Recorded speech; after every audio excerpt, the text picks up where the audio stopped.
Okay, so we're here with Matt Jansen. All you Rovers fans have wanted this interview with Matt Jansen. So we've just got a few questions for you. I just obviously want to first of all say thank you so much for taking the time out to do this. Obviously from your busy schedule and things like that. So we've obviously put the picture up asking fans to send in questions for you. So we're just going to go through a couple of them. If there's any that you just want to swerve, then just say, I don't want to answer it, then that's fine. All right.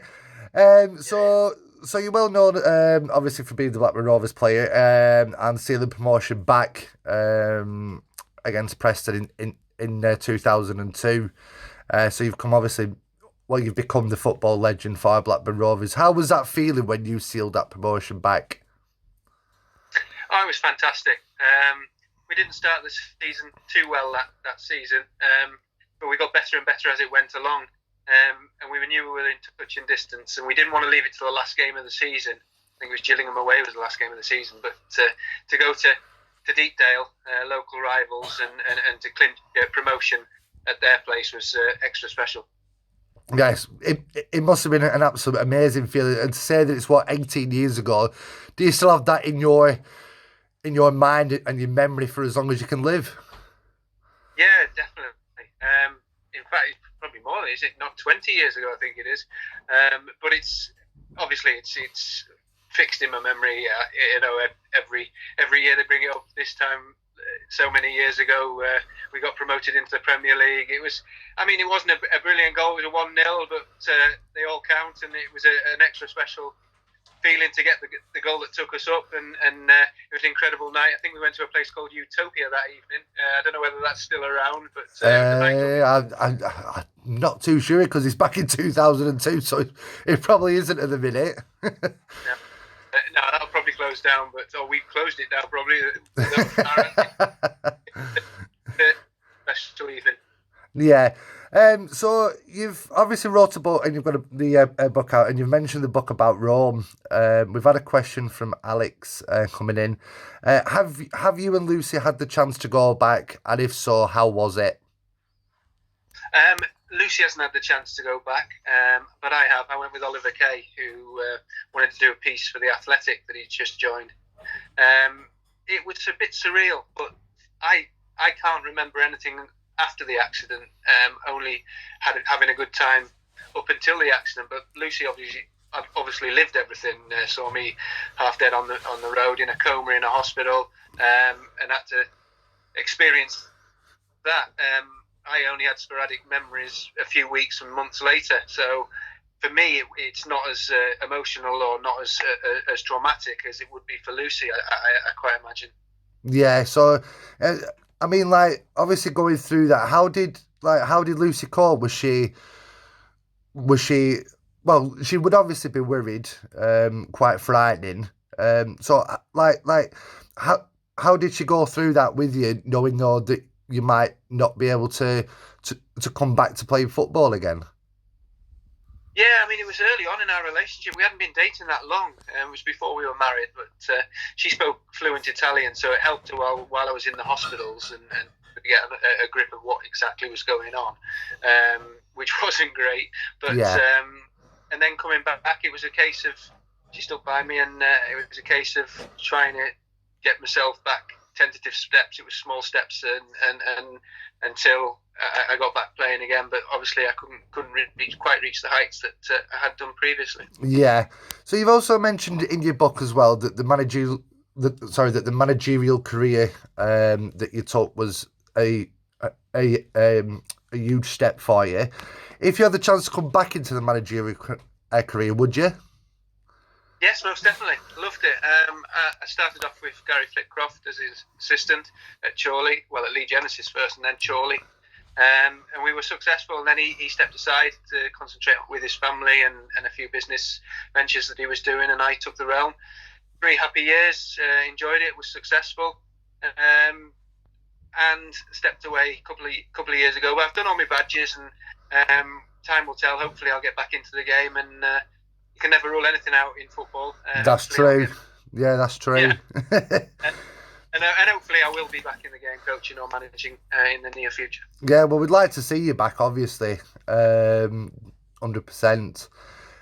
So when you're at time with Blackburn Rovers, or should I say during that time at Blackburn Rovers, who was the best striker that you've played with? I'd have to say I hit it off with Coley, Andy Cole. It wasn't we didn't play a lot together because obviously I had the accident, but we complemented each other. I think he was in behind and I could drop short and pick up balls, and it really worked well. And we gelled really well. So I'd have to say Andy Cole. Fab. That sounds good. So where do you see the club within the next 3 years? So obviously with the current coronavirus pandemic going on at the minute that the season stopped, do you think that with the season stopping at the minute, will that give the Rovers the extra little bit of training that they need? Because they're obviously training at home separately. So do you think that'll give them a boost for promotion this season? And would you like them to go up via the playoffs, or would you like them to go up via automatic promotion? Well, I'm sure they'd like to go via automatic promotion. I just think that, I mean, go back 3, 4, 5 years ago and things weren't great, and I think they've steadied the ship. They've improved for the last 2, 3 seasons. They've improved each season, and if they keep doing that, who knows? Every little bit helps, and I'm sure more and more fans are more excited with them getting that little bit better each season, and hopefully before too long they'll be really contending to clinch, or if not a definite play. Yeah, I mean, like though that the Championship is obviously quite a tough league, and once you get relegated from the Premiership, then it's quite difficult then to obviously get back into the Premiership. Do you think that the relegation that Rovers took a couple of seasons ago, do you think that has helped them to get high in the Championship where they are now? Yeah, definitely.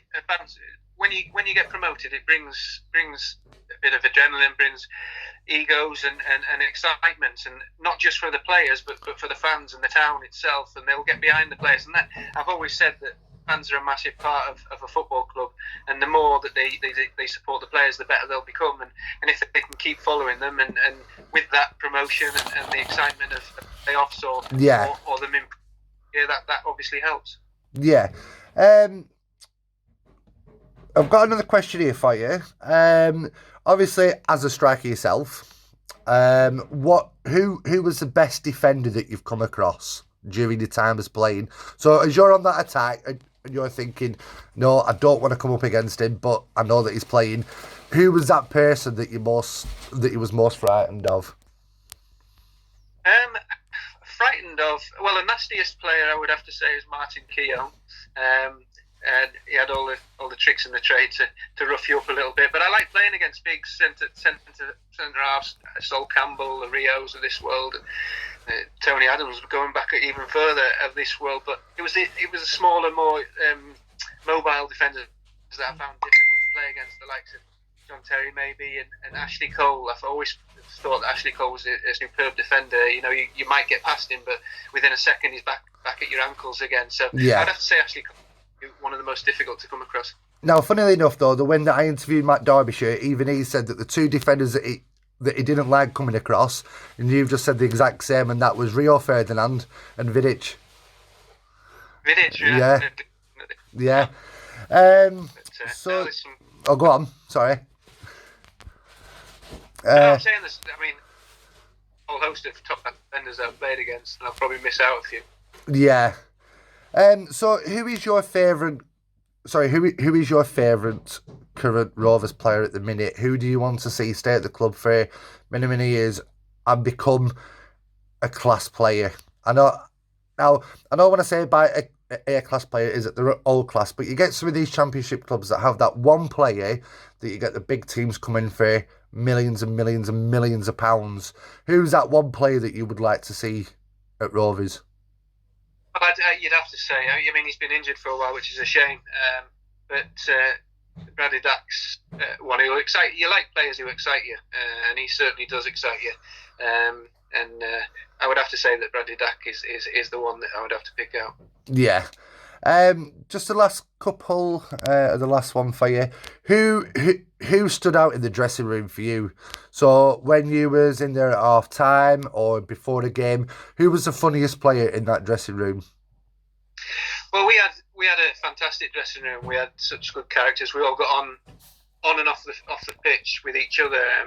The likes of, you'd play jokes on each other. Dunny, Keith Gillespie, Gary Flitcroft, Shorty. They all played jokes on each other.